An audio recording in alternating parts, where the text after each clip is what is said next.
What's up, everybody? You are tuned into the Elks Call with the Elks Herd.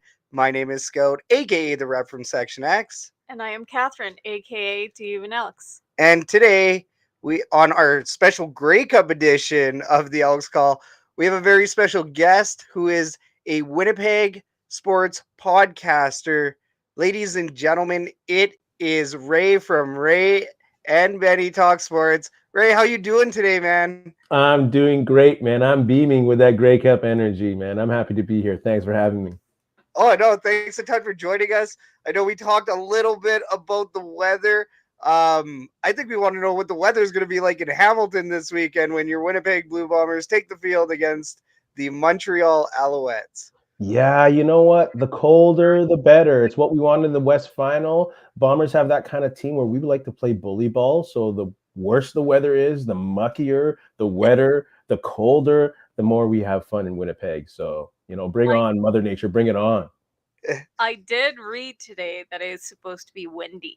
So that's going to be an interesting one, especially both of those teams, right? So absolutely. I think we're expecting a close game, a close defensive game. I don't see this being, I'm sure we'll get into predictions later on, but it's going to be a close defensive battle, and that win will be a huge factor if it's going to be a windy day. Oh, totally. No, it's going to be massive. It's going to be a great weekend-long celebration. We're going to dig into that right away. Before we dig into the schedule, we'd like to say thanks to everybody for tuning in today, whether you be on our YouTube, which is Shotgun Sports Network Limited, or Edmonton Sports Talk. We definitely appreciate the listen, or Spotify, or wherever else you listen to your podcast. So thanks a ton, everybody, for tuning in. Okay, so our schedule for the show today. First, we're going to do a quick recap on that CFL Division Finals there, the playoff action from this past weekend. Following that, we're going to open up the fan forum where we talk about hot topics surrounding the CFL and the sports world as a whole. After the fan forum, we're going to give you an Edmonton sports update. And then we're going to interview Ray in the More You Didn't Know. So everybody that's watching live, please blow up the Herd chat with your questions, and especially in the fan forum, definitely get in on those topics with us. First off, your quarter by quarter, now renamed to just the last games. It's just the last games. We're going to do a quick recap of the games that just happened this past Saturday, November 11th, where we had the CFL Division Finals. So first, for the East, we saw the Montreal Alouettes going against the Toronto Argonauts for a very exciting and very unexpected game. Let's just put it that way. Montreal came into this game riding the longest active winning streak in the CFL with 6 straight victories.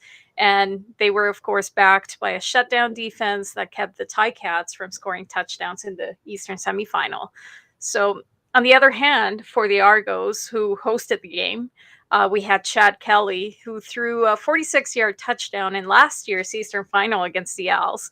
But this was his first playoff game as a starter in Toronto. So after leading his team to a 16-2 record in the regular season. So as for the game, Toronto took first possession of the game, looking to start off with a score. However, there was a score in that first drive, but it was in the form of a pick six by Montreal right off the get-go. Well, and that's kind of what set the tone, right? I mean, absolutely. For that game, yeah, what did you see in the beginning of that there, Ray?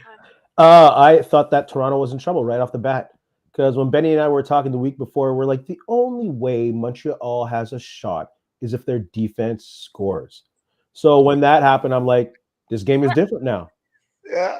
It's done. It's over. We can move on. It was crazy. Yeah, they continued that trend, and they completely shut down the Argonauts' offense.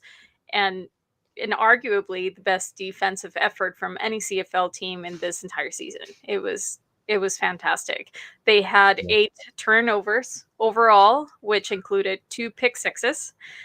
They even had a kick return for a touchdown in the second half. Just a whole lot of returned interceptions for touchdowns. And of course, a total of 21 points that were given away essentially by that. So 21. So along with taking advantage of turnovers, Montreal's offense did their job by, of course, eating up the clock, scoring 2 offensive touchdowns, and adding 1 field goal throughout the game. So on top of all of that, it was 4 times that Toronto turned the ball over on downs as well. So it was a total nightmare for Toronto and a phenomenal performance by the Elks. So really, so they moved on to the Grey Cup with a 38-17 win. So what do you think of that game overall, Ray? That was crazy. That might have been like the biggest playoff upset in CFL history since '89. I'm sorry, Edmonton friends. I'm sorry. It was the Saskatchewan Roughriders who beat actually a 16-2 Edmonton Football Club at the time. And then Saskatchewan went on to win the Grey Cup, which doesn't bode well for Winnipeg in this situation. But that game was crazy. You know, that defense is all over the field. They're very aggressive. And like you said, 6 wins in a row. They haven't lost since Sankey said, we're not going to lose the rest of the way. Yeah. You know, and that just cultivates himself into a culture and an attitude that's not to be effed with on a day like the Grey Cup. I think they have like great momentum and great energy and great attitude and confidence going into this game. And you said it there, momentum, right? It's the scary part about the football world is when you roll deep, you roll hard. And when you flop, you know, for 22 home games in a row. I mean, momentum is absolutely everything in the CFL, right? Yeah. Parity and all that. Ludicrous Fox in the Herd chat, what up? It was pretty unexpected that Toronto played so poorly. So, and I like, in my opinion, that's what I would say. Toronto, they were so hyped, the Chad Kelly factor. They convinced. What is it, 28 or 27,000? I believe it was around 28,000. Yeah.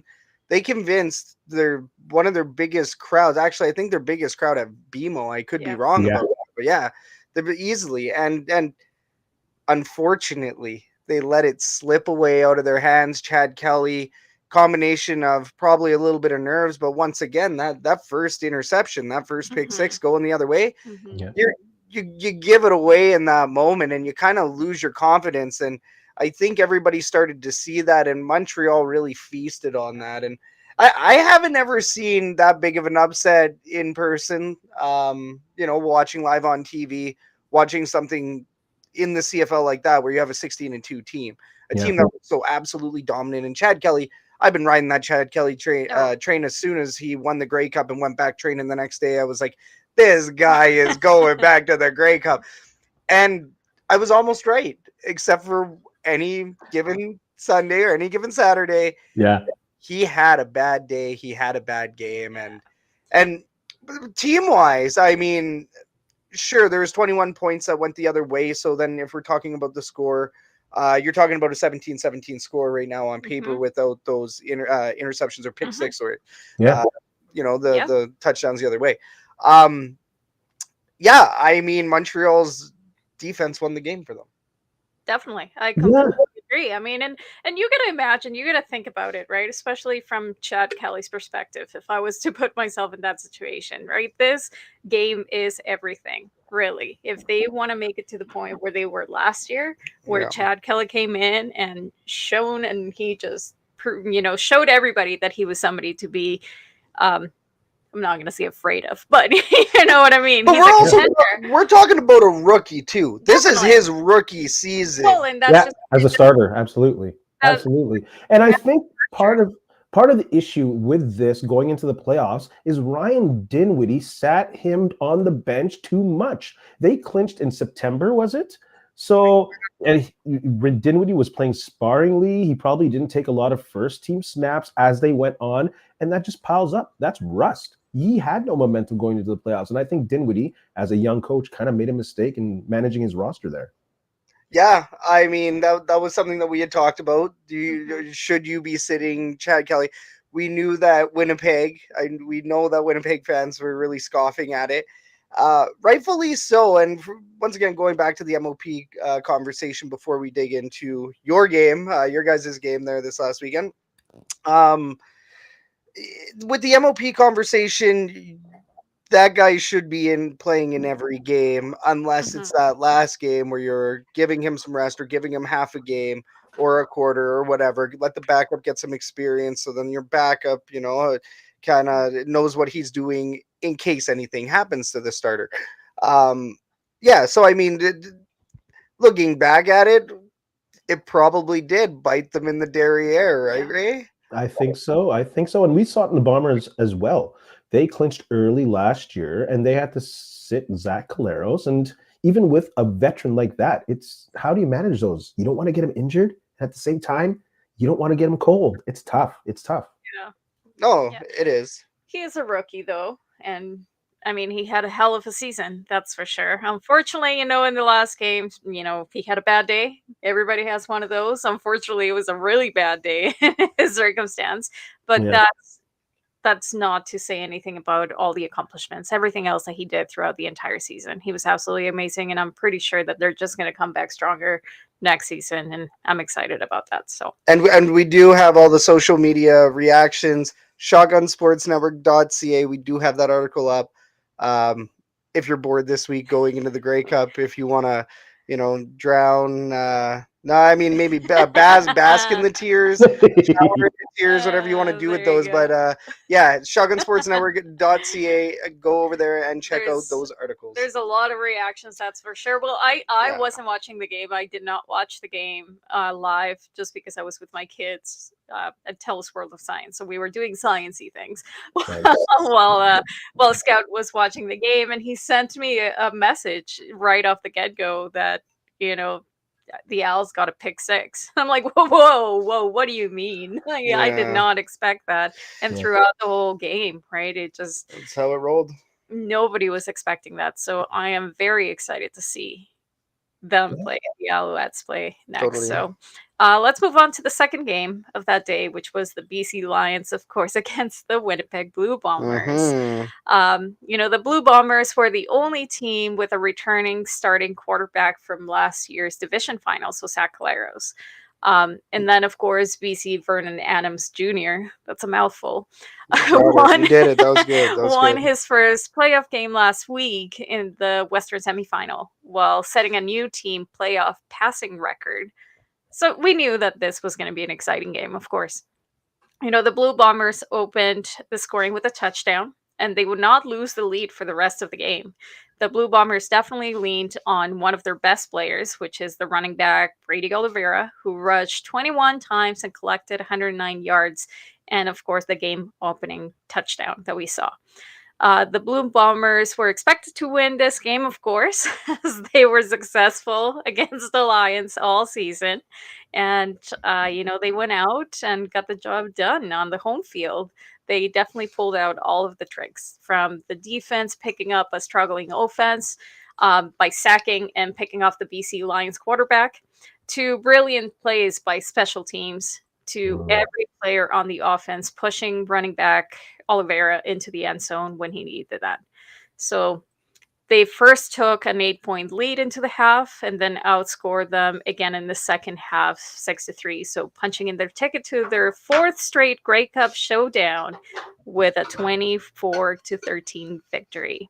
So obviously, Winnipeg Blue Bombers fan over here, but objectively, what did you think of this game? What was a miss for the BC Lions? Yeah, I thought, well, I guess in my prediction, I said that Winnipeg would whoop them up and down the field. And I think the scoreboard kind of hides what happened. I think the Bombers defensively owned the BC Lions. Vernon Adams couldn't get anything going, and Richie Hall, the defensive coordinator for the Winnipeg Blue Bombers, who should be a candidate for head coach in Saskatchewan, he called almost a perfect game. He's bringing blitzes from different places. His coverage was ironclad. And VA couldn't get into any kind of rhythm. On the other hand, the offense was not good at all. You take away that block punt touchdown, the Bombers win by less than a touchdown. Their offense could not get it going. They left some points on the board when they're inside the 30, a couple touchdowns at least, and they can't do that against Montreal. So despite the fact that they won convincingly, I'm a little concerned about the offense and the fact that Castillo missed 2 field goals as well. So it wasn't a perfect game. that's interesting because I kind of I kind of believed that Castillo would miss one at least. At least I went into the game believing that he would miss at least one. Two, I mean, that's not a good stat at all, and especially when you need those special teams points. Mhm. Because sometimes you lose by a field goal or you win by a Yeah, field goal. we've So seen it very many times. too many times. Ludicrous Fox said the game was at epically loud proportions. Hats off to the fans for bringing the support. Yeah, I mean, they call it the world's loudest fans there. Of course, every fan base wants to argue against that because nobody wants to be accused of being quiet at their home stadium. Yeah. That being said, Winnipeg, you guys had your what? Was that the 5th sellout in a row? Number 5. Yeah, it was 5, crazy. And it was the loudest I've ever been in that stadium. And the West Final last year was loud. And the West Finals against Saskatchewan was even louder. But this game, the Bombers, the crowd from the start, it was just like deafening, seriously deafening. And you can see it on the field, even at the end of the game when BC had a chance, a minute left. They were trying to call some audibles to the receivers out wide. They couldn't get it done because the crowd was too loud and they got sacked. So the crowd was amazing in Winnipeg. And I'm sorry. I think I will. You know what? No, I'm not sorry. Unapologetically, we are the loudest fans in the CFL right now.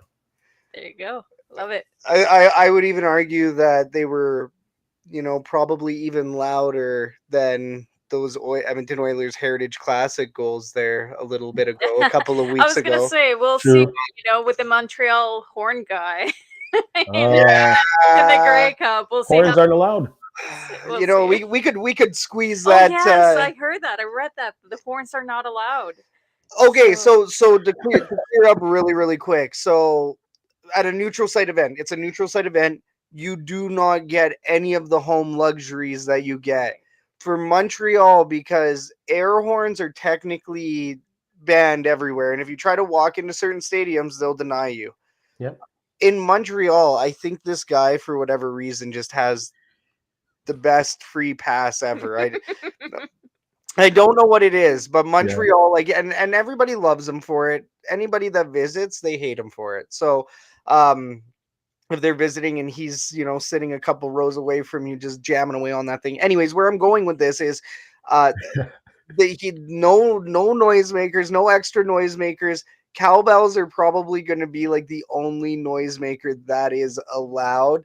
And I wouldn't doubt if anybody tries to bring in like an oversized cowbell that even that would get rejected just because they try to make it as neutral as possible. That's fair. I mean, you know what? And I'm okay with that because if there's something to say about crowds and fans coming together, especially in an event like that, I'm pretty sure it's not even going to be necessary. Everybody's just going to be losing their minds and yelling so loud, and it's going to be a really good time, regardless of having noisemakers or not.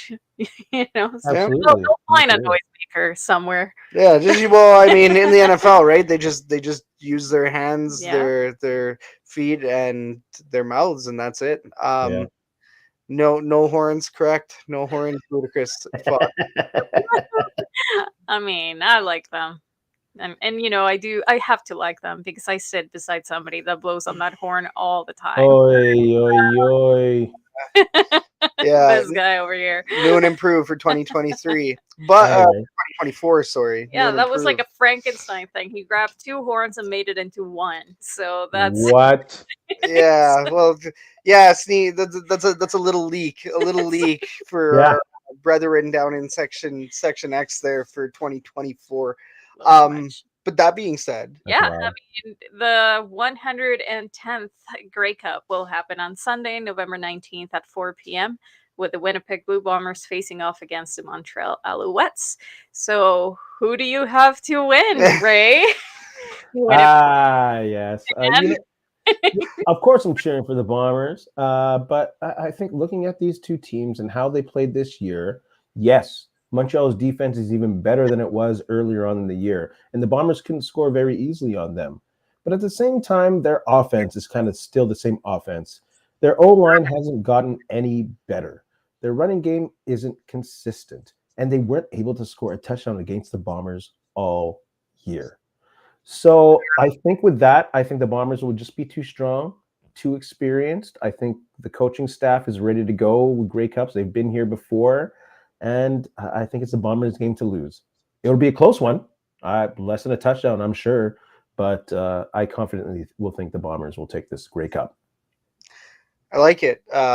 Really, really unexpected. Really unexpected. I thought you were gonna be going, big on the bird train there. I can't lie to you, brother. I can't lie to you. No, we love it. For the sake of defense, offense wins games, but defense wins championships.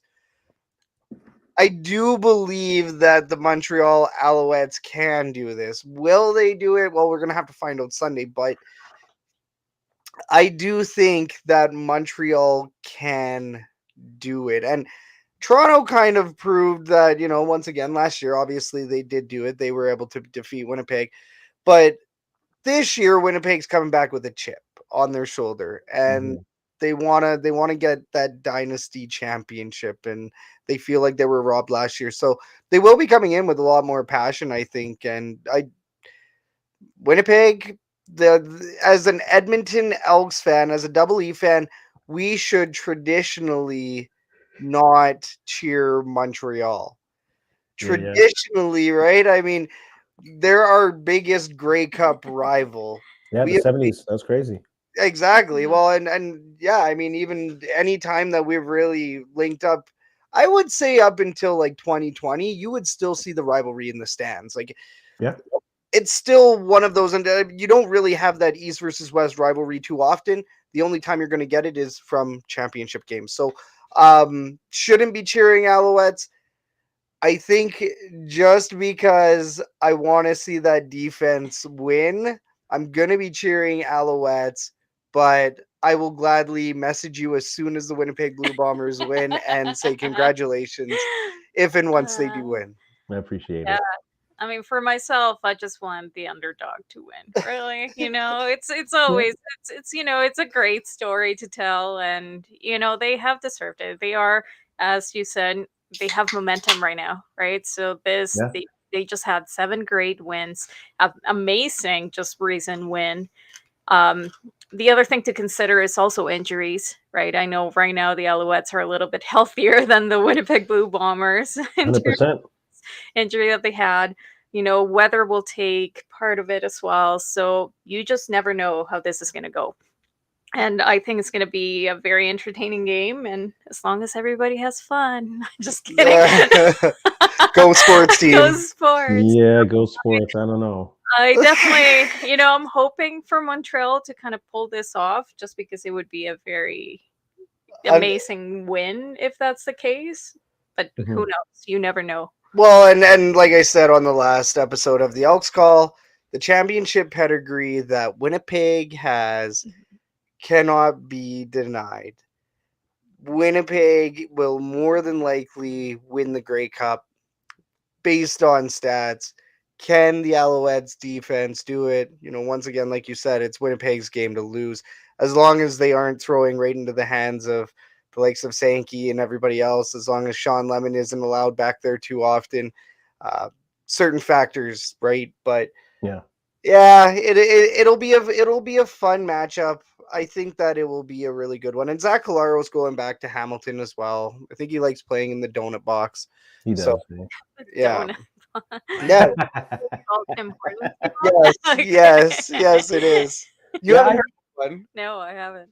I think this is definitely the matchup the Bombers didn't want to see. I honestly think they matched up better against Toronto. And looking at the small amount of coverage so far with the Bombers arriving in Hamilton and the Alouettes look a lot looser.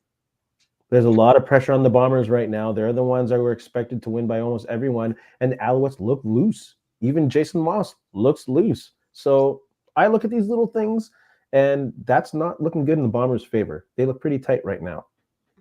Yeah, that is very, very interesting. Yes, they do look loose. That's been mentioned a couple times even here in Edmonton this week. You're talking about a Montreal team that has nothing to lose, didn't really expect to get there, kind of built a team and hoped for the best, and Jason Moss pulled it together. And credit to Jason Moss. Yeah. Fantastic coach. Wish that his temper was a little bit better controlled here in Edmonton. I wish less clipboards and headsets got thrown, and I wish it was a little bit more rainbows and sunshine. Unfortunately, Jason Moss went through his past passionate phases here in Edmonton as head coach, and he didn't do bad, and he retained Mike Riley and this, that, and the other. But unfortunately, once Jason Moss went, that was the beginning of the end for the glory days for us, and successful days. So to see him in there, Armando Sewell, obviously big fan of Armando Sewell. Really, really hope he comes back to Edmonton next year. I actually had a list of former Edmonton Elks players that are in the Grey Cup this year, and I want to say there's around like 7 to 8. Really? Yeah, former Double E players that are playing in the Grey Cup. So Willie Jefferson, Sergio Castillo. Yeah. So, just to name a couple, but it's going to be a really, really good one. I'm excited to see the halftime performance and all of that. So Green Day. Right. Yeah.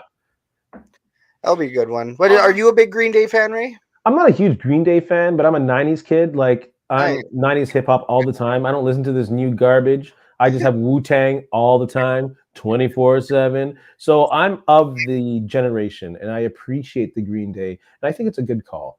I have people who are absolutely obsessed with, it has to be Canadian because it's CFL. Shut up. No, it doesn't. We want to bring in new audiences, right?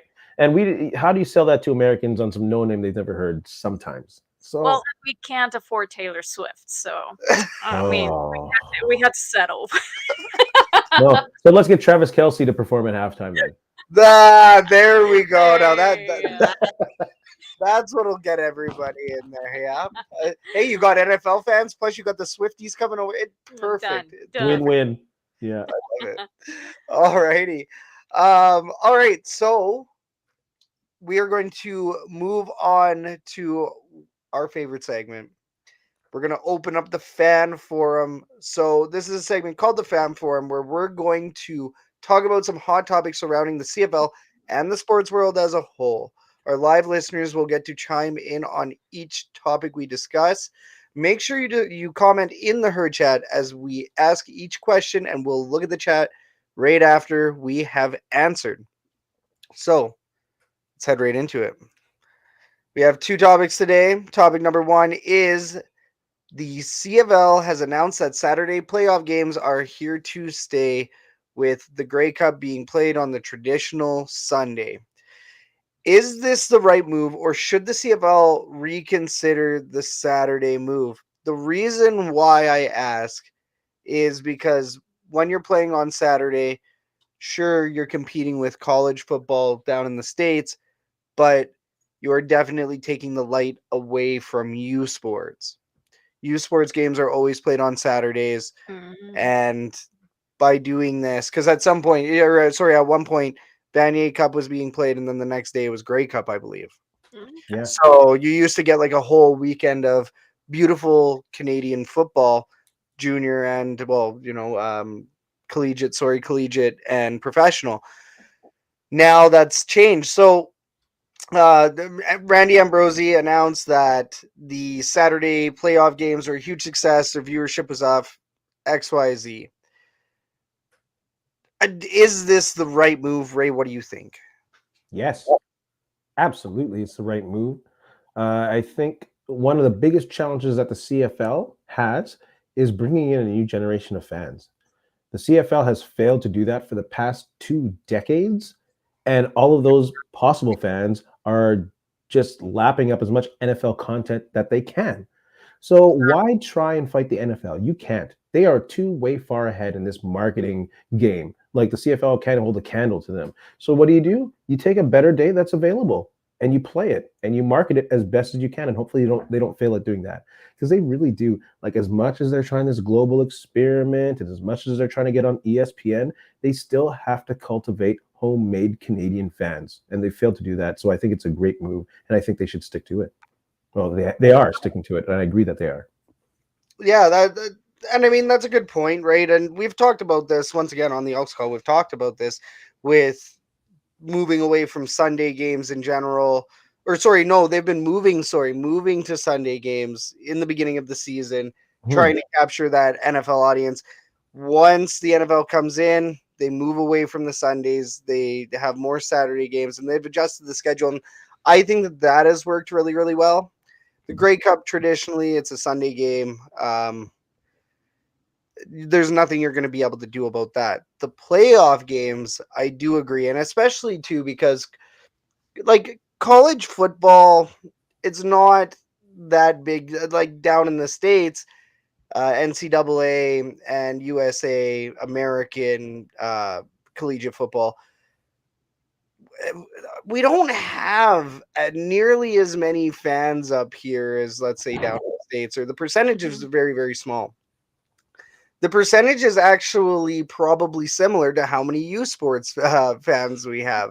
Just because for whatever reason, Canada just does not care that much about collegiate sports for whatever reason. It's just it's in our fiber as Canadians, and I just don't know what it is. Exposure, yeah, sure. There's lots of issues with U Sports alone. Should they have to move around the CFL schedule? Not really, but the other thing we have to consider as well is the Grey Cup is constantly being moved up, or our whole schedule, sorry, keeps on moving up by a week. So eventually the Vanier Cup could be played 2 weeks after the Grey Cup. Maybe, Right. but even on that topic though, and I've heard this from you multiple times, like on a Sunday, and he says, "Oh, it's football Sunday, and it's going to be football all day, and we're just going to sit down and watch football all day." But if we have that as a Canadian thing on a Saturday, and even for youth sports, right? If there's a way to kind of manage the timings so that you have youth sports earlier during the day, and then you have your CFL in the afternoon or in the That's a evening. good idea.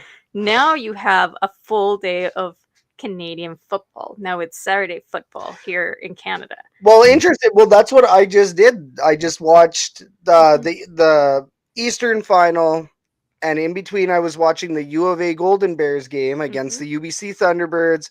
Heartbreak. No. End of that game. Like, I was dancing with the 1 minute left. Eli Hetlinger fumbled it, and it went the other way all the way down the field. Anyways, so I went 1, 2, 3 on those games, the last game being the West final that I watched that day. And it was like a Canadian football Saturday. And I really did wish for a moment, even that Bombers game, if it had moved up to the 6 o'clock time slot and you get a U Sports game in there. And earlier on in the morning, there were U Sports games going on in the East. So really, had the scheduling been just a tiny bit better, you could have been a Canadian sitting on your couch all day watching Canadian football and eating it up. I can hear all the wives just cringing. And That's a dream, man. Yeah. now you get CFL Saturdays or Canadian Saturdays and American football Sundays, and it's just a full weekend of football. Sounds like heaven. Exactly. No, I like it. Yeah. Hey, well, let's. You know what we should do? We should write a letter. Okay. I'll sign it. I swear to you. Right. No, and I mean, that's one. And I do agree. I mean, when it comes to Sunday games too, I mean, you still have a lot of traditional families out there that have family activities on Sundays that they like to use their Sundays to just relax and not do much. Perhaps you have religious families that go to church, and you have a lot of other things that happen on a Sunday. And in a way, Saturdays are usually more active, more let's go out and do things. Let's figure out what we can do. Let's find something to watch. Let's go see a game. Let's go to a football game. So I really don't see the bad side of having games on a Saturday, really. No. So no, I love it. Can they get rid of the Thursday games though? I'm not a fan of those. Yeah. Thursdays suck, and I think it's funny too. I mean, that's a whole subject on its own, but there's nothing worse than looking at the schedule for the team for the year Yeah. They come out in December, and you're like, yeah, football's coming back. Like, yeah, my team didn't make it to the Grey Cup. Football's coming back. And then you look at the schedule, and you're like, what? 3 Thursday home games? What is this garbage? It's 7 p.m. no less. Yeah, it's horrible. It's like, okay, well, I guess I'm not going to work on Friday. Yeah. Or if you are, you're going to work tired. Yeah. You know, maybe you need a little bit of hair of the dog or whatever, right, to make it in. But yeah, no, definitely been there, done that. Okay, so the herd chat, we got anything in there? Oh no, just mentioning Ludacris Fox did mention Carrie Underwood is going to be at the Grey Cup Festival, which Yeah. is a big name. That's right. How did you forget it? How did we forget about that? How do we? Well, I just forget about the Grey Cup Festival, really. But Oh. no, maybe that's because I have never been to one. It's it's a little bit. I have a little bit of disconnect with Grey Cups because I haven't had the full experience. So Yeah, I was just focused on the halftime show. It's something you got to experience. A Grey Cup week, you meet so many people, and there's just a passion of the game actually grows after you've been through a Grey Cup week and the festivities and the socials and the parties. It's amazing. So I'm excited for us. We may be potentially little Elks Herd leak here. For next year's Grey Cup, we are potentially looking at swinging out over to BC to head out there and go get a Grey Cup festival in. Obviously, we're hoping the Edmonton Elks are in there. That's why we haven't bought any tickets to this one. But, Fair. we had to get over that losing streak first, man. Yeah, but no, step but 1, step 2, step 1, step 2. Yeah, process. Trust the process. But the 2018 Grey Cup here in Edmonton, the Calgary Stampeders, which were rolling at the time, they came in and they were going against Trevor Harris's Ottawa Red Blacks, and now that we've been through our Trevor Harris phase, not the biggest Trevor Harris fan. So I prayed and I cheered and I did everything I could for an Ottawa win, and I think the saltiness of the rivalry really, really ruined that Grey Cup for me, because as soon as they started walking down in Section X, walking down the Grey Cup, and I look over and there it is, and the score is like wide open for the Calgary Stampeders. It's the first game I ever got up and I walked out early, because it's like I've just celebrated this whole week for the Calgary Stampeders to campaign all over the locker room for the Edmonton Eskimos at the time. And it sucks because rivalries do indeed mean a lot, and they weren't allowed to bring the horse up. Quick Six wasn't allowed to come up, and all of this. So I remember that Grey Cup, and I wish it had been any other teams, because it had it been any other teams, we would have just been like, oh, we're welcome hosts. And I'm not speaking for all Edmonton Elks or Eskimos fans at the time. They were great hosts. They did their thing. I just did not enjoy that Grey Cup just because it was the Calgary Stampeders in there. That's fair. Yeah. Like, if Saskatchewan made the Grey Cup in Winnipeg, I'd be like, nah, I'm staying inside. I'm not going to the festival. Forget that. I can't handle that. All that green, no. Yeah, exactly. Imagine Saskatchewan, right? It's in Winnipeg. Your team was competitive. The Blue Bombers were competitive that year. I think the Edmonton Eskimos that year, they actually missed out at a 500 record. So they missed the Grey Cup with like one of the best records that they could have missed. Missed the playoffs. They missed the playoffs with one of the best records they could have had. So already you're upset. You didn't even make it to the playoffs. Like, at least Hamilton fans, they had the hope to watch their team play at home and win and all of that. So anyways, so moral of the story, if the rival team is in your town, you're hosting the Grey Cup. Good show. Yeah, I don't have advice for you, because I was a really poor sport. Okay. Happy because Ray agrees, so it's fine. Like he would have done it too. You would have done it too, Ray. Oh yeah, I'm petty. I love it. And then sips the tea. So question number 2 in the fan forum. Once again, everybody in the herd chat, our live viewers, make sure you chime in on this, and we will get your comments on the show. Question number 2, or topic number 2, sorry. On social media, many fans have been debating the constitution of what makes a dynasty. due to the Winnipeg Blue Bombers playing in the Grey Cup game for the last 4 years. And of course, winning 2 Grey Cups in that period. If the Blue Bombers win the Grey Cup this weekend, are they a dynasty team? Are you asking me? Yeah, I'm asking you, Ray. I for sure am going to say yes. 3 out of 4 in a league where most players are playing on 2 and 1 year contracts. Yes, that's a dynasty. COVID year, missed that year. Same team would have been there. So, and the way they've dominated, making 4 Grey Cups in a row doesn't make you a dynasty, but winning 3 out of 4 of those, I think, does. So is that what it is? I tried looking this up and I could not get a straight answer for the life of me. What constitutes a dynasty in the CFL? That's so hard because, like, it's hard to win back-to-back in the CFL. Like, if you look at the history of the Grey Cup, there are far less back-to-back winners than there are in ratio compared to the Super Bowl. It's just hard in the CFL to keep a team together, especially. So, yeah, I don't know what the definition is. I don't know. I can't answer that. The one that I did see is 3 out of 4. Yeah. That definitely came up.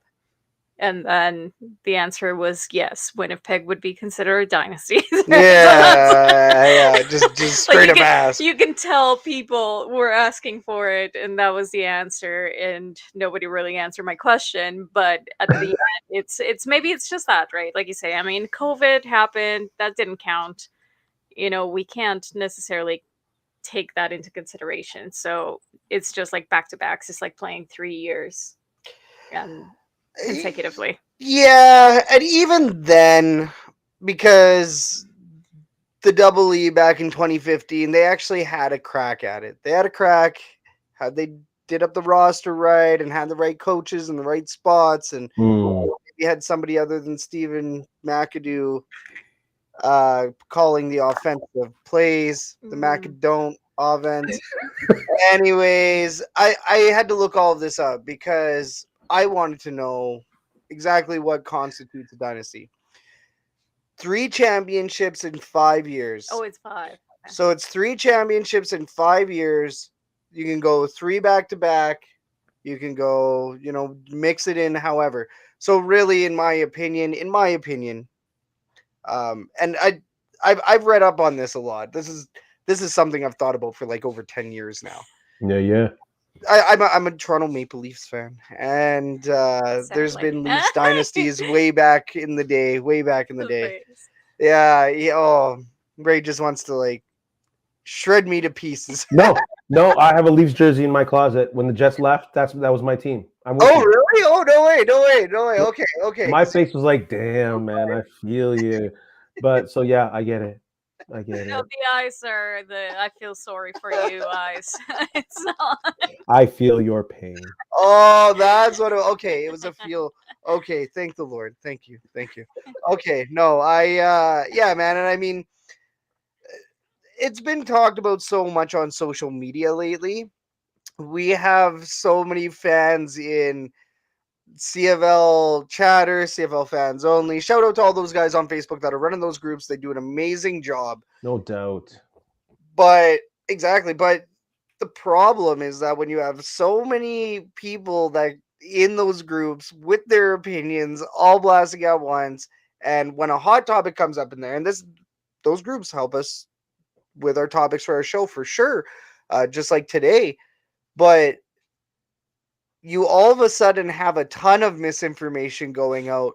You have fans going, oh, well, it's not a dynasty unless it's 3 in a row. Well, it's not a dynasty unless, they get 2 championships and they're in the playoffs the next year and they're in the playoffs for the next year and then they still win a championship, or no, but that doesn't matter. So you have all these people just constantly arguing with each other. And I think even just you looking for that information, you're trying to figure it out.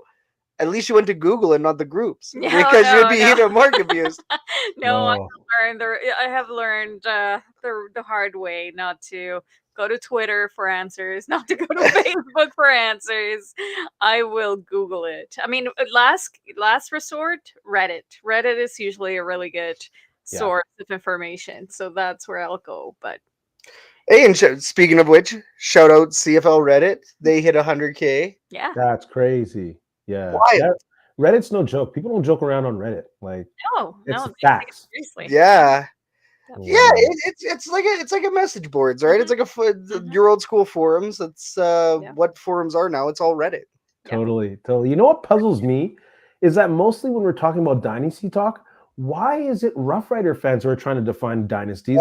They've never seen one. I don't get that. Is that too harsh? It doesn't make sense. Why? Why are they so adamant that the Bombers can't be a dynasty in 3 and 4? What do you know about dynasties? Wow. Listen, the Saskatchewan Rough Riders have barely been able to attain a championship within 25 years. Like within, like for each quarter of a decade. They've tried to achieve a championship for each quarter of the decade. They still have each quarter of a century. Each quarter of a century is what I'm going for. So what's the opposite of a dynasty? The Saskatchewan Rough Riders. Bombers took 30 years off and they still have 3 times as many championships. It's crazy. Sorry, Rough Rider fans. We're just having fun. We love you. Well, come on. 4 in 100 years. And I'm sorry. 4 in 100 years. Yeah, that's not good.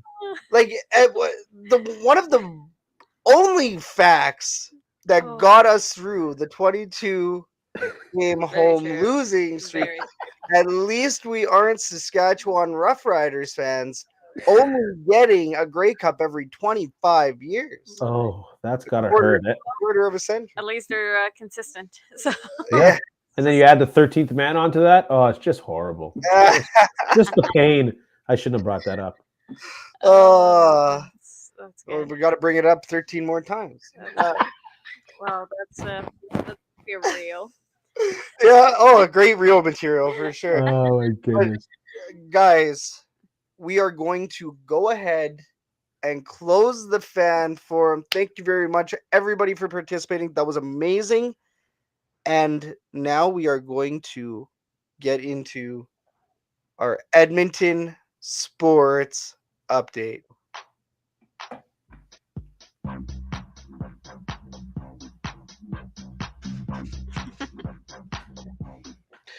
Today's update is brought to you by Herdies. Thank you to the 500 plus fans that visited Lot 8 stall number 44 this CFL season at Commonwealth Stadium.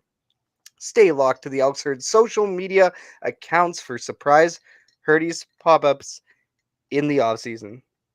Herdies, we smoke the meats. The Grey Cup is this weekend. The Montreal Alouettes are taking on the Winnipeg Blue Bombers in Hamilton. Winner takes Earl Grey's Cup. Kickoff is at 4 p.m. Mountain on Sunday. In the NHL, the Edmonton Oilers are in Tampa Bay on Saturday to take on the Lightning. Puck drop is at 5 p.m. Mountain. In the WHL, the Edmonton Oil Kings are on a road trip this weekend, visiting the Brandon Wheat Kings on Friday and then the Moose Jaw Warriors on Saturday. In Canada West U Sports, the University of Alberta Golden Bears football team were defeated by the UBC Thunderbirds last Saturday in Hardy Cup action. The U Sports semifinals are this weekend, with the winners moving on to the Vanier Cup. We're the Elks Herd. You're up to date.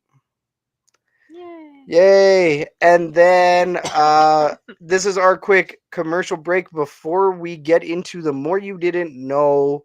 We have a couple of affiliates we need to shout out to. A big one, a massive one. And we just want to say thanks to everybody that has been blowing up this code, because we see it. We see how many transactions. I think there's like 27 transactions using code Stampede over at royalretros.com. Ray, I know they got that Winnipeg Blue Bombers throwback over at royalretros.com. Definitely recommend you check it out. And of course, you can save 10% using code Stampede. So I'm gonna have to go check it out. My lady's gonna be so pissed at you for saying that. She's like, what's with all the bomber gear? Oh no, I gotta go now. Thank you, Royal Retros. Oh, big shout out to Royal Retros. 2024, we will have a new code. It's probably going to be something along the lines of Elks Herd 15 or Elks Herd 10 or something like that. But yeah, for the rest of this year, we're going to be blowing up Code Stampede. So once again, thanks to everybody that's used our code. It's been amazing. And then thingsengraved.ca, our official merchandise supplier. Over there at thingsengraved.ca, there is always something on sale. So we'll have all of the links in the description. Go check it out. Go find something on sale. Treat yourself. And then Ray, you seem like a bit of a dapper fellow. I think you look like you shower from time to time. Every day, baby. You know what, man? If you use some lather, I don't know if you'd be any more handsome than you already are, but you might smell a little bit more handsome than you already do. And that's apparently me being judgmental over a microphone. So lather.com, LATHR.com. If you head over to lather.com and use code ShotgunSports15, and that is soap if you didn't specify. Yeah, I was just getting weird. There. It is some Canadian made soap. Lather is fantastic. My pick is the Sandalwood Bourbon. You don't have a pick because it's mostly men's soap. Yeah, it is. But my kids love the cotton candy soap. Yeah. They absolutely love it. So it smells like cotton candy. I had to make sure that my 6-year-old doesn't eat it. No, that was a thing for sure, but it smells really good. There you go. That's awesome. Oh no, and then a big shout out, friends with local businesses here in Edmonton. Ammon Hansra over at Aspire Physio. Go check them out here in Edmonton. Aspire Physio. They got their new location, Century Park. That's right. So go check them out over there for all your physio needs. Now, ladies and gentlemen, this is the More You Didn't Know with Ray. So this is where we're going to go ahead and interview our special guest of the night. If you have any questions for Ray, throw it in the Herd chat and we will ask them live on the show. So we're about to get to know you better, Ray. We'll do it. Starting with question number 1. So we know that you're a huge Winnipeg sports fan. We don't really know too much past that or how you became a Winnipeg sports fan. So could you please tell us what made you cheer for Winnipeg sports teams? Yeah, like I'm a Winnipegger, born and bred. My parents immigrated here from an island in Grenada, and my mom's from the Philippines. They met here. Like, it's a 1 in a million chance that I'd be alive without Winnipeg. So I love this city so much. And my dad and I, like, he took me to Bomber games. That was my first exposure to live sports, and it's a thing we still do. We're season ticket holders at Bomber games. And it's a thing that's just tradition and family and part of the CFL fabric. We love it. And Winnipeg Jets, you know, hockey was a huge part. I was actually an Oiler fan when I grew up because they were in the midst of a dynasty. Everyone loved the Oilers. But then I just fell in love with Dale Hawerchuk. I cheered them on. My heart was broken when they left. I went to the Save the Jets rallies with Benny, actually. We're side by side at Portage in Maine, stopping traffic behind the mayor, rooting for the Jets to stay. Unfortunately, they didn't. And Benny and I were there to get season tickets when they came back. We were season tickets holders for the first 7 years of the Winnipeg Jets. So Winnipeg sports has just been a fabric of who I am. I have a degree in rec management, so the goal was to work in sports. I got into acting, and I'm a professional actor, so sports is on the side. But, you know, doing this podcast and chilling with CFL fans like you, that just totally fulfills my love of sports. So that's kind of who I am, and that's kind of why I love Winnipeg sports. That's awesome, and to find out that you guys were part of the whole Save the Jets rally, and I do actually know a little bit about that. And even when we were actually working at the same place, I went out to Winnipeg just as the Jets were coming back. Yeah. And to see the fanfare, especially after you see how much love Winnipeg is the only place, because Saskatchewan, it doesn't apply. Winnipeg is the only place where they care about the CFL team more than the NHL team. Without a doubt. And it's proof right now. Like, Jets, they're struggling to get 12,000, 13,000 in the 15,000 seat building. Bombers 5 sellouts in a row. And yes, it has to do with winning, but a lot of it have to do with the connection they have within the community. They work hard at that, like any other community-owned team, like in Edmonton. I'm sure your management, your players are out in the community building those relationships, and the Bombers have been very successful at that. No, totally. It's beautiful to see. No, Yeah. I agree. I agree. And even internationally, I have actually come across a lot of international people, people living outside of Canada that are Winnipeg Blue Bombers fans. So that is pretty amazing. So yeah, no. So that being said, what would you say is your favorite memory as a sports fan? Favorite memory as a sports fan? There are so many. The last game at Canadians before we moved into the new stadium. Funnily enough, we had 2 last games at Canadians because they had to postpone it. So me and my close friend, Dolphin fan, we were at both of those closings. So that memory was crazy. The Bombers win the first Grey Cup in '84. Me and my dad watching it at home. The Jets coming back. 1999 World Juniors. Me and Benny. We were at the bronze medal game. We hid in the basement of the arena to stick around for the gold medal game. That will always stick around with me. So, so many memories. So many memories. I hope those are enough. Hope that's not too much. Cool. That's cool. No, that's sweet. No. That's exactly what we want to hear, right? A little bit of the raw, a little bit of the back in the day stuff, right? Because I think that we all kind of have that, but getting to tap it and getting to relive it a little bit. I still need some crazy, stadium story. You got time. You got time. Now that the upper deck is closed, you can cause some damage. Yeah, exactly. Speaking of damage, causing damage, the Winnipeg Blue Bombers have been causing some damage in the CFL for the last 4 years, right? Yeah. What has the last 4 years been like as a Blue Bombers fan going through potentially dynasty years?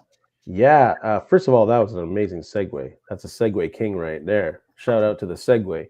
But being a Bomber fan, especially after not having a championship here for 30 years, like I saw the last time they won a championship in 1990. And at that point, they won one in 84, 88, and 90. So we're like, let the good times roll. But then not to have one again until 2019. That was horrible. We had some horrible years, some horrible coaches, some horrible management. So I don't know. What was the question again? What, like the last 4 years, like what Yes. is it like? I talk about the bad, I forget about the good. The last 4 years have been amazing. Being with my closest friends that I went through this drought with, watching them break the drought, going to downtown, celebrating in the street when they finally, it was almost like the drought was worth it, although it's not. I don't want to go through that garbage again. I don't even want to go 5 years without another Grey Cup. Now I'm getting spoiled, but still at the same time, these 4 years have been, and the culture that Mike O'Shea has brought to Winnipeg. It's great to have a successful team, but when you have someone build something that can be long lasting and everyone wants to be around, it's an amazing thing. We've never experienced anything like this in Winnipeg, and I was here for the Cal Murphy years. So it's been amazing, yo.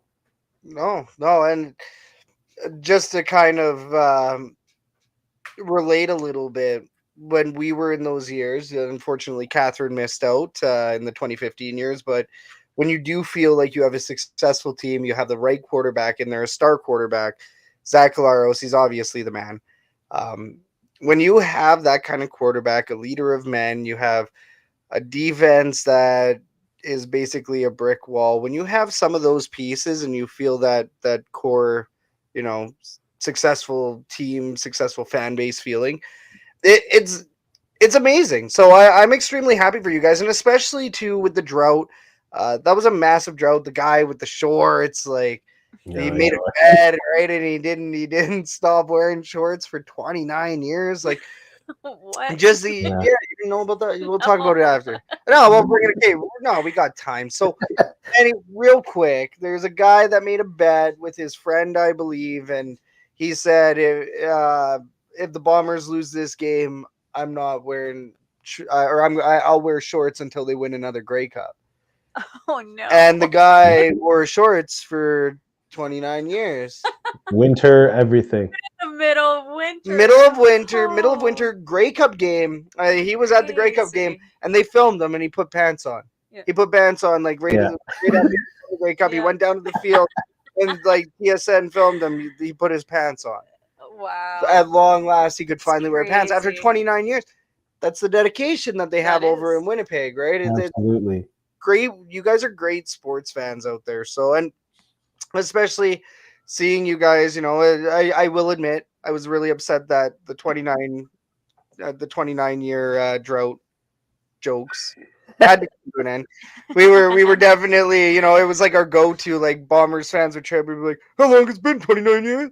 And unfortunately, we don't get to do that anymore. And probably for the better. Now it's like, the Bombers are in the Grey Cup again. So how the tables have turned for you guys, and that's absolutely fantastic to see the tables turn like that. I just want it to be for the green and gold. I know, it just makes me jealous at this point. Like, I don't know when we're going to be able to feel like that. But it'll happen. It's always in cycles, and of course, Winnipeg, Edmonton, we're in the West, but we're also community-owned teams. Like, to be honest with y'all, the people in Winnipeg are cheering for the folks in Edmonton. Like, it hurt us to see those smaller crowds in Edmonton that we're used to, and we want to see y'all bounce back because the CFL is stronger with Edmonton bringing in 35,000 on the weekly, without a doubt. We need that, and so we're cheering for y'all, and we understand it. We understand where you're all at right now. Yeah, we'll see what happens. We'll see where we go, but everybody's hopeful. That being said, let's turn it around a little bit and let's talk a little bit more about you and what you do with Ray and Benny Talk Sports. What made you get into podcasting? Oh, well, Benny and I have known each other for more than 27 years. We're like high school homies from the 90s. We know each other so well. And when we got out of high school and went to the University of Winnipeg, we're like, yo, let's do a sports show. We're always arguing about sports. Let's get on university radio and do something. We're like, okay, whatever. And I dropped out of university because it just wasn't my thing the first go around. I eventually went back, And it's something that we always thought about. Just never had access to the means to do it. And, the 90s went by, the 2000s went by, the 2010s went by. And we're like, you know what? Let's just use the internet, YouTube. And it's easy to put a podcast up. Let's just see what we can do. And we had our friend who's a tech-savvy guy, producer Grimy, who was with us for the first year and a bit. And we've just been chilling, like just two old buddies over beers, talking about Bombers and Jets and loving life and having fun. Oh, that's amazing. And we've definitely checked it out. I've checked you guys out a couple of times now. See you guys posting all the time. You guys are amazing for CFL content. Thank you. Especially Winnipeg as well. I know that there is a couple of other podcasters in your area. You guys do a fantastic job. And like you said, it's that whole kind of like bickering back and forth or arguing or debating or whatever. Sometimes, unfortunately, Catherine and I, we agree sometimes a little bit too much. Hey, I'll argue with you if you want. It's on now. What have you done? I take it back. I really take it back. No, but that being said, that's what makes your guys' show entertaining is having a little bit of that banter. And then on top of that as well, over at Ray and Benny Talk Sports, you guys cover a lot more than just Winnipeg sports. You guys are talking about NFL, especially with Minnesota being right around the corner. Mm-hmm. Makes it a little bit easier. You guys can go do a little bit of, coverage if you really wanted to. But, you guys talk a wide variety of sports. Did you guys cover F1 at some point or talk? No, I wish. I'm just starting to get into F1. Shout out to my boy in Edmonton, Braden, who does an F1 podcast. Actually, I do a couple podcasts from Edmonton. I love your city. I can't wait. I'm going to be there in January, February, doing a show called The Mountaintop at the Citadel Theater.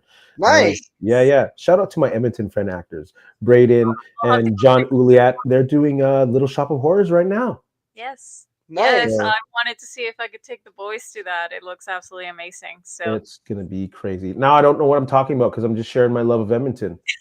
What are we talking about here? Sorry. F1. That's F1, no. yeah. I just got into F1. It's a new sport. I'm loving it actually right now. I don't know all the intricacies, so no, we don't cover F1. That's one of the few sports that we don't. F1 and baseball. Baseball we just don't get.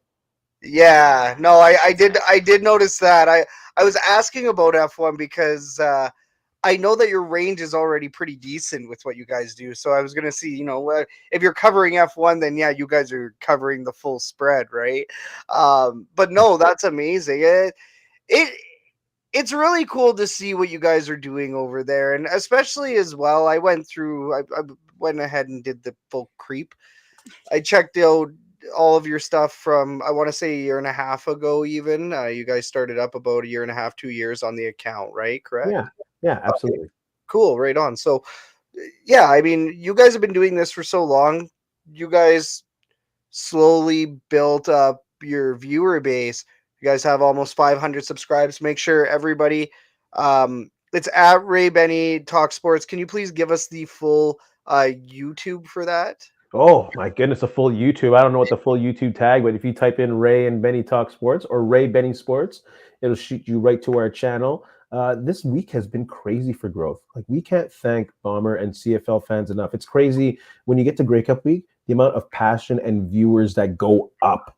And because CFL fans are hungry for content, because the CFL, I'm sorry, does not provide enough content for their, now you're going to get me angry, but they don't. They don't. So it's great to be in a position where we can kind of share our passion, and it's being eaten up, especially during Grey Cup week. Like, much love to CFL fans. Holy cow. Jesus. No, but I definitely agree. And if that's, I'm a fairly new sports fan. I have not been in the sports realm and be around sports for very long, probably around 3 years now. So that being said, I'm coming in with a very sort of objective mindset, right? I don't have previous experiences. I don't have traditions. I don't have growing up with sports. I don't have anything that my parents taught me. It's just what is being given to me.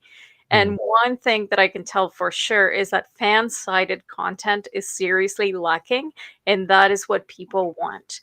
I don't want to turn a TV and watch an interview and watch Sportsnets and TSN, people talking about sports and just so dry and no personality and just whatever they want me to believe, sometimes not even the right facts, right? Yeah.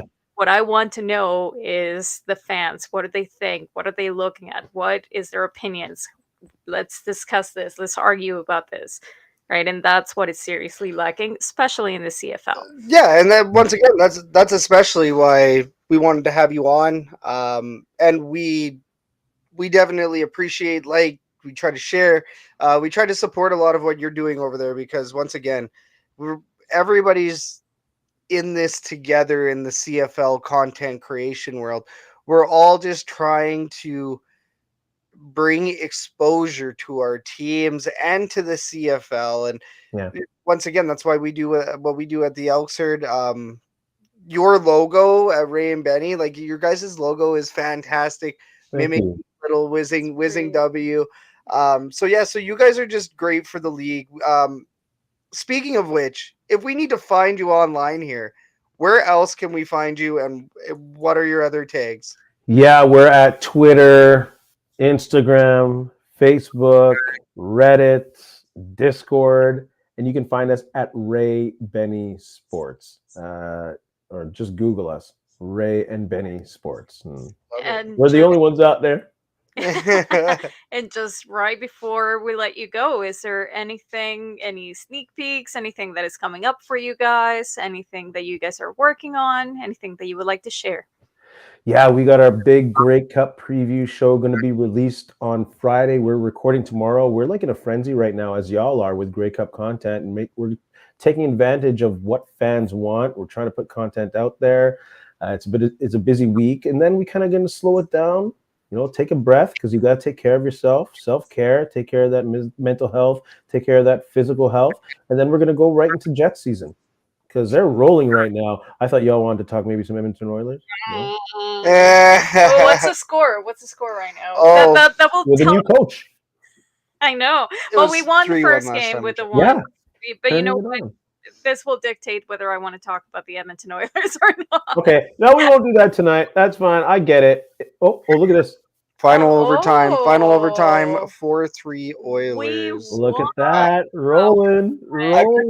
A little Google. It said +3. It actually added, and it was like a little ghost of +3. Yeah, it was wild. It was like, wow, I'm like looking forward to. I want to see a game at Rogers Arena. That thing looked beautiful. I've only walked by that silver water drop. It's crazy. So it's interesting. The last game before COVID dropped was one of our team members over at Shotgun Sports, Mike Dandria. He actually came down. He's a big Jets fan. He was living in Minnesota at the time. Yeah, weird stories here. Either way, we ended up winning tickets at first round, and they were drink rail seats, and it was right before COVID dropped. We went up, we sat drink rail. It was amazing. And then the next day when I was touring Commonwealth, I was showing him around Commonwealth Stadium. Yeah, we got booted out and the world stopped. So that's the last time I've been to a Jets Oilers game. Yeah. Please come on down. We would love to go to a game with you. And yeah, I mean, hey, we will definitely be linking up for a brewski or two. And we'll definitely have to hang out when you get here, man. So we will go check out your play for sure. Have you been to the Citadel? I don't think I've actually been to the Citadel. No. Oh, you got to come check it out, man. I'm gonna be Martin Luther King Jr. Yeah, no, definitely. Yeah, I'll be. We'll definitely go. We'll definitely have to go. Yeah, tell me, I'll get you tickets. Don't worry about my. Let me just tell. I got you. We got to support the cause, man. We're all about supporting the cause. So, and any time that I can drag him to a theater or something that is not sports, I'll take it a little bit. So you know. All right. Well, then I got the brewskis afterwards. There you go. Perfect deal. Yeah. All righty. I guess that just about wraps it up for today. Make sure everybody, please like and subscribe. Ray, Benny, Talk Sports, us at the Elks Herd, and of course our YouTube at Shotgun Sports Network Limited Ltd. At Shotgun Sports Network Ltd. Other than that, we can't thank everybody enough for joining us tonight on this episode. Ray, we can't thank you enough for joining us on this episode tonight. Man, I'm so happy to be here. This is such a good time. I hope we do it again. I'm looking forward to 2024 and collaborating and talking with y'all. Oh, you know it, man. No, we will definitely be linking up. We're definitely going to see you here in like a month or two. You bet. And we will see everybody next week on the next episode of the Elks Call. For the Elks Herd, my name is Scout, a.k.a. the rep from Section X. And I'm Catherine, a.k.a. Do You and Elks. And that is Ray from Ray and Betty Talk Sports. And once again, we are the Elks Herd. And I guess for the dub, because Ray said so. Once again, everybody, thank you so much from wherever you're tuning in. And we hope you all have a great night. Cheers. Good night.